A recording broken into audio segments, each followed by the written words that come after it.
21 তারিখ ৬ষ্ঠ উপজেলা পরিষদ নির্বাচন।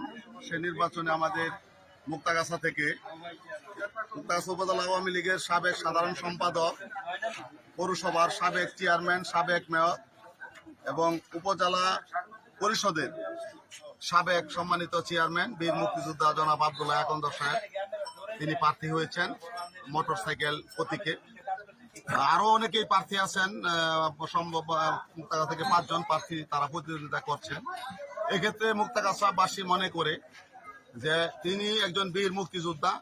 বিশেষ করে আওয়ামী লীগ প্রতিষ্ঠা লগ্নের পর থেকেই মুক্তাগাছার বিভিন্ন লড়াই সংগ্রাম আন্দোলনে তিনার যে অগ্রণী ভূমিকা, বিশেষ করে মুক্তাগাছার সকল ধর্ম শ্রেণী পেশার মানুষের কাছে তিনি একজন আস্থাশীল মানুষ। মুক্তাগাছার মানুষ তার প্রতি আস্থা এবং ভরসা রাখে, যে কারণে বারবার তাকে বিভিন্ন স্থানীয় সরকার নির্বাচনে মুক্তাগাছার মানুষ বিপুল ভোটে বিজয়ী করেছে।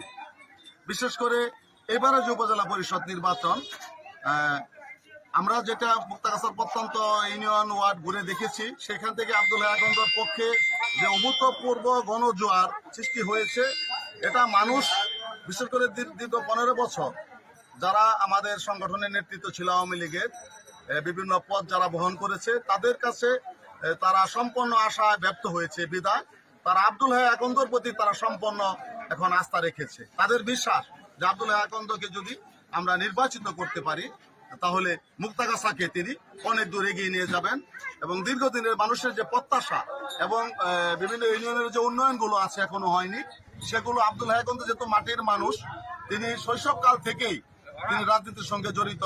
মুক্তাগাছার প্রতিটি ইউনিয়ন আনায় কানায় প্রতিটি মানুষের সঙ্গে যার উঠা বসা চলাচল, তিনি মুক্তাগাছার সমস্যাগুলোকে তিনি জানেন এবং মানুষ এটাই মনে করেন যে আব্দুল হাই আকন্দ যদি নির্বাচিত হয় তাহলে মুক্তাগাছার মানুষ সে উন্নয়নের সফলটুকু পাবে। মাননীয় প্রধানমন্ত্রী যে স্মার্ট বাংলাদেশ বিনির্মাণের দিনরাত যে কাজগুলো করে যাচ্ছেন, সেটার ছোঁয়া মুক্তাগাছা এখনো সেভাবে লাগেনি। সেটা আব্দুল হাই আকন্দর মাধ্যমে, আপনারা জানেন যে বিগত জাতীয় সংসদ নির্বাচনে সেই মুক্তাগাছার মানুষ আব্দুল হাই আকন্দ সাহেবের প্রতি আস্থা রেখে টাক প্রতীকে ভোট দিয়ে ওনাকে নির্বাচিত করেছে আমাদের কৃষিবিদ নজরুল ইসলাম সাহেবকে। এটা কিন্তু মুক্তাগাছার মানুষ আব্দুল হাই আকন্দর প্রতি আস্থা রেখে তার মাধ্যমে কিন্তু এই নির্বাচনটা বিজয় হয়েছে। সুতরাং এখন মুক্তাগাছার মানুষের চিন্তা চেতনা, ধ্যান ধারণা, স্বপ্ন, বিশ্বাস আব্দুল হাই আকন্দ মোটরসাইকেল প্রতীকে যিনি উপজেলা পরিষদ চেয়ারম্যান নির্বাচন করছে।